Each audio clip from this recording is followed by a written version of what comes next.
തന്ത്രി സ്വന്തം തന്ത്രം സമർത്ഥിക്കാൻ കോടതിയിൽ തന്ത്രസമുച്ചയം എന്ന ഗ്രന്ഥം കൊടുത്തപ്പോൾ അതിൽ പറയുന്നത് പറയനും പുലയനും മണ്ണാനും കണിയാനും തട്ടാനും ഈടവനും അടക്കമുള്ള ജാതികൾ ക്ഷേത്രത്തിൽ കയറിയാൽ അശുദ്ധിയാണ്. സ്വന്തം ധർമ്മം വിട്ടിട്ട് മറ്റൊരു ധർമ്മം ആരാണോ അനുഷ്ഠിക്കുന്നത് അവനാണ് പതിതൻ. ഗ്രന്ഥങ്ങളിൽ എഴുതി വെച്ചതായിരിക്കത്തില്ല യഥാർത്ഥത്തിൽ വിവർത്തനം ചെയ്ത് പറയുന്നത്. മനുഷ്യൻ തന്നെ തന്റെ സ്വാർത്ഥ താല്പര്യങ്ങൾക്ക് വേണ്ടി മാറ്റപ്പെടുത്തിയതാണ്. അവിടുത്തെ ആചാരം അതാണ്. നിങ്ങളത് പാലിക്കുന്നെങ്കിൽ നിങ്ങൾക്ക് ചെല്ലാം, പാലിക്കുന്നില്ലെങ്കിൽ നിങ്ങൾ പോണ്ടാന്നേ. അമ്പലങ്ങളിൽ ദൈവം ഉണ്ടോ എന്നുള്ള ചോദ്യം വേറെയാണ്. നമ്മളിത് ചെയ്തത് കൊണ്ട്, അതായത് അമ്പലത്തിൽ പോയി പേന പൂജിക്കുകയാണെങ്കിലും, നിങ്ങൾ ഈ പറഞ്ഞ പള്ളിയിൽ പോയി അത് ചെയ്യുന്നതാണെങ്കിലും, ഏതെങ്കിലും മുസ്ലിം പള്ളികളിൽ പോയി എന്തെങ്കിലും ഊതി നിങ്ങൾ കഴിക്കുന്നതാണെങ്കിലും, അത് കഴിച്ചത് കൊണ്ട് നിനക്കുണ്ടായത് നിന്റെ കോൺഫിഡൻസ് വർദ്ധിക്കുക എന്നുള്ള കാര്യം മാത്രമാണ്. പിന്നെന്ന് വെച്ചാൽ ഇത് പലപ്പോഴും നമ്മുടെ ഈ പുരാണ ഗ്രന്ഥങ്ങളില്ലേ, പഴയ ഗ്രന്ഥങ്ങളൊക്കെ സംസ്കൃതത്തിലാണ് എഴുതപ്പെട്ടിട്ടുള്ളത്. അന്നത്തെ കാലത്ത് ചില ആളുകൾ പറയും ഞങ്ങളെ ഇത് പഠിക്കാൻ പാടുള്ളൂ, മറ്റുള്ളവർ പഠിക്കാൻ പാടില്ല എന്ന് പറയുന്ന ആളുകൾ. അപ്പൊ ഇവരെന്ത് ചെയ്യും? ഇവരാണ് ഇത് വിവർത്തനം ചെയ്യുന്നത്, അർത്ഥം എഴുതുന്നത് ഇവരാണ്, മറ്റുള്ളവർക്ക് അറിയത്തില്ല. നമ്മളൊക്കെ ഇതിരുന്നിട്ട് ഇവരിത് ശരിയാണ് എന്ന് ചിന്തിക്കുന്ന ഒരു കാലം ഉണ്ടായിരുന്നു. ശബരിമലയിൽ യുവതീ പ്രവേശവുമായി ബന്ധപ്പെട്ടിട്ട് വിവാദങ്ങൾ നിലനിന്നിരുന്ന സമയത്ത് ശ്രീലങ്കയിൽ നിന്നൊരു യുവതി ശബരിമലയിൽ കയറി എന്ന തരത്തിൽ ഒരു വിവാദം പൊട്ടിപ്പുറപ്പെട്ടായിരുന്നു. ആ സമയത്ത് അന്ന് കയറിയിരുന്നുണ്ടായിരുന്നില്ല, പക്ഷെ അന്ന് എന്തോ വിഷയം ഉണ്ടായി. അങ്ങനെ ഒരു സംഭവം ഉണ്ടായപ്പോൾ ഒരു സംശയത്തിന്റെ പേരിൽ തന്ത്രി അന്ന് പുണ്യാഹവും ശുദ്ധിക്രിയകളും ഒക്കെ അമ്പലത്തിൽ നടത്തി. അപ്പൊ കോടതി ഈ ചോദ്യം ഉന്നയിച്ചു, എന്താണ് സംഭവം എന്ന്. അപ്പൊ തന്ത്രി പറഞ്ഞു തന്ത്രസമുച്ചയം എന്ന ഗ്രന്ഥത്തെ അടിസ്ഥാനമാക്കിയാണ് ഞാൻ ഇത് ചെയ്തത് എന്ന് പറഞ്ഞു.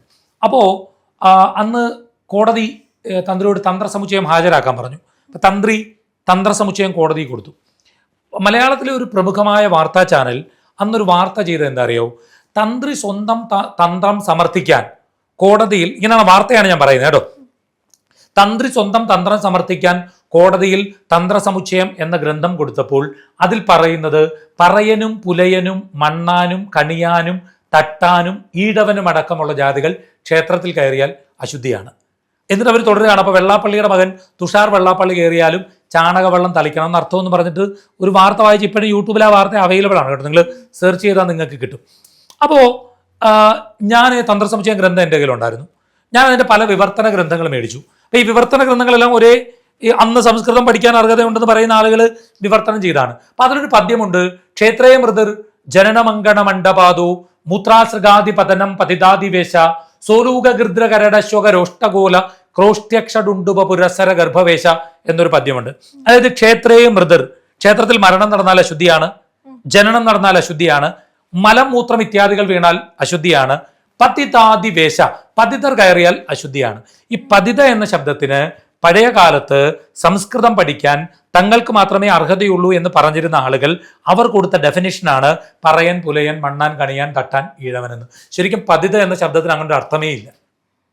പതിത എന്ന ശബ്ദത്തിന്റെ അർത്ഥം സ്വധർമ്മയ പരിത്യജ്യ പരധർമ്മം സമാശ്രയേത്ത് അനാപതിജ വിദ്വദ്ഭി പതിത പരികീർത്തിത.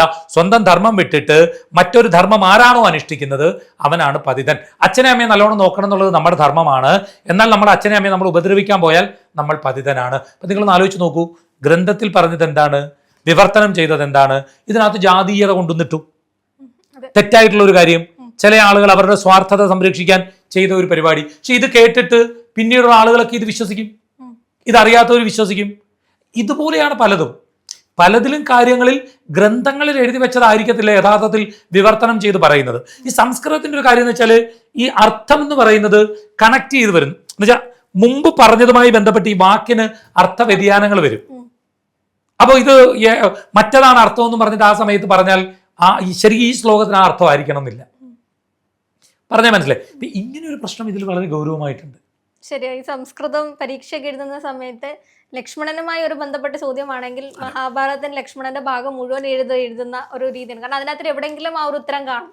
അപ്പൊ ആ ഒരു രീതിയിൽ മനുഷ്യൻ തന്നെ തന്റെ സ്വാർത്ഥ താല്പര്യങ്ങൾക്ക് വേണ്ടി മാറ്റപ്പെടുത്തിയതാണ്. ചിലർ ഭയങ്കര കളക്റ്റീവായിട്ട് അവരവരുടെ സ്വാർത്ഥത നിലനിർത്താൻ വേണ്ടി തന്നെ അവരിതിനെ തെറ്റിദ്ധരിപ്പിക്കുന്ന രീതിയിൽ നമ്മുടെ മുമ്പിലേക്ക് അവതരിപ്പിച്ചിട്ടുണ്ട്, ഭയങ്കരമായിട്ട് അവതരിപ്പിച്ചിട്ടുണ്ട്. ഒത്തിരി കാര്യങ്ങൾ ഉദാഹരണങ്ങൾ പറയാനുണ്ട്. പക്ഷെ അത് തെറ്റാണ്. ഇപ്പോഴാണ് അതിനൊക്കെ ഈ ഇപ്പം ശബരിമലയിലെ കാര്യം പോലും ഈ എന്തുകൊണ്ടാണ് അങ്ങനെ ഒരു ചർച്ച വന്നത്? ആ വിവർത്തന ഗ്രന്ഥം എടുത്തു വെച്ചിട്ടാണ് ആ ആള് വാർത്ത ചെയ്തത്. യഥാർത്ഥ അർത്ഥം അതല്ല.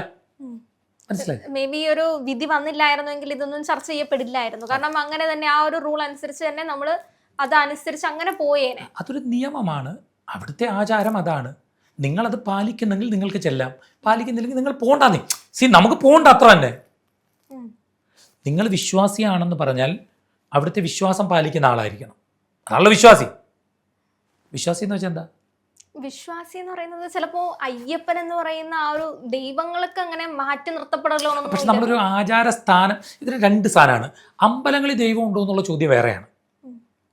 ആ ചോദ്യത്തിന് പലപ്പോഴും ഉത്തരം നൽകാൻ നമുക്ക് പറ്റത്തില്ല. ഈ അമ്പലത്തിൽ പോകാതെ ദൈവവിശ്വാസികളായിട്ടുള്ള എത്രയോ ആളുകളുണ്ട്. തീർച്ചയായിട്ടും ബ്രഹ്മത്തിൽ മാത്രം വിശ്വസിക്കുന്ന ആളുകളുണ്ട്. അവരെ വേണേൽ യുക്തിവാദികളാന്ന് വേണമെങ്കിലും പറയാം. അങ്ങനെ വിശ്വസിക്കുന്ന ആളുകളുണ്ട്. കർമ്മയിൽ വിശ്വസിക്കുന്ന ആളുകളുണ്ട്.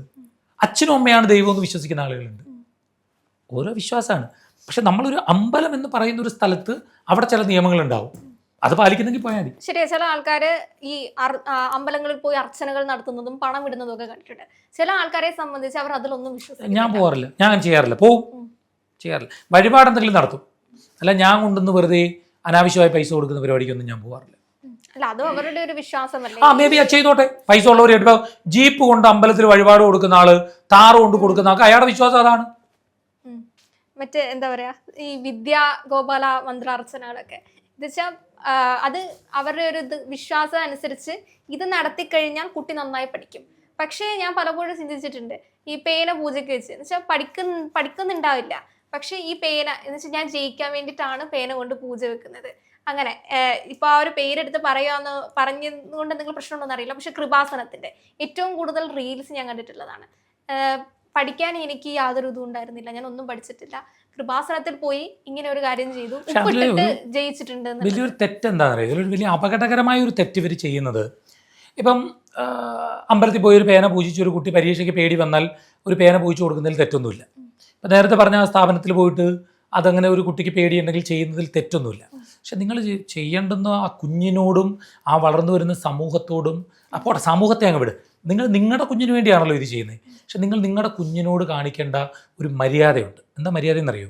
ഇതെല്ലാം കഴിഞ്ഞിട്ട് നിങ്ങൾ ആ കുഞ്ഞിനോട് പറയണം, മക്കളെ നമ്മളിത് ചെയ്തതുകൊണ്ട്, അതായത് അമ്പലത്തിൽ പോയി പേന പൂജിക്കുകയാണെങ്കിലും, നിങ്ങൾ ഈ പറഞ്ഞ പള്ളിയിൽ പോയി അത് ചെയ്യുന്നതാണെങ്കിലും, ഏതെങ്കിലും മുസ്ലിം പള്ളികളിൽ പോയി എന്തെങ്കിലും ഊതി നിങ്ങൾ കഴിക്കുന്നതാണെങ്കിലും, അത് കഴിച്ചതുകൊണ്ട് നിനക്കുണ്ടായത് നിൻ്റെ കോൺഫിഡൻസ് വർദ്ധിക്കുക എന്നുള്ള കാര്യം മാത്രമാണ്. നീ പഠിച്ചതേ നിനക്ക് എഴുതാൻ പറ്റൂ, പഠിക്കാത്തത് നിനക്ക് എഴുതാൻ പറ്റത്തില്ല എന്ന് പറഞ്ഞു കൊടുക്കണം. ഇല്ലെങ്കിൽ എന്താ പ്രശ്നം എന്നറിയോ? അടുത്ത പരീക്ഷയ്ക്ക് ഇവൻ പഠിക്കാതിരുന്നിട്ട് ഇത് ചെയ്താൽ മതി എന്ന് അവൻ ചിന്തിക്കും. ഇവൻ മടിയനായി മാറും, മഠയനായി മാറും, വിദ്യാഭ്യാസമില്ലാത്തവനായി മാറും. അത് തെറ്റാണ്. നിങ്ങൾ പേന പൂജിച്ചു കൊടുത്തോളൂ. നിങ്ങൾ മറ്റേ പള്ളിയിൽ പോയിട്ട് എന്താ പേപ്പർ എന്തെങ്കിലും ചെയ്തോളൂ, അത് ചെയ്തോളൂ. മറ്റേ മുസ്ലിം പള്ളിയിൽ പോയിട്ട് ചെയ്യാം, അത് ചെയ്തോളൂ. നിങ്ങൾ ചെയ്യുന്നതിലൊന്നും തെറ്റില്ല. കാരണം ഇത് ചെയ്താൽ നിങ്ങൾക്ക് കോൺഫിഡൻസ് വർദ്ധിച്ച് നിങ്ങളുടെ മക്കൾ അല്ലെങ്കിൽ നിങ്ങളോ നിങ്ങളുടെ മക്കളോ പരീക്ഷയ്ക്ക് എഴുതുമെങ്കിൽ എഴുതിക്കോളൂ, തെറ്റൊന്നുമില്ല, നല്ല കാര്യം. പക്ഷേ എക്സാം എല്ലാം കഴിയുമ്പോൾ മക്കളെ പഠിച്ചത് എഴുതാൻ പറ്റത്തുള്ളൂ കേട്ടോ. പഠിക്കാതെ ഇത് ചെയ്താൽ ഒരു പ്രയോജനമില്ല.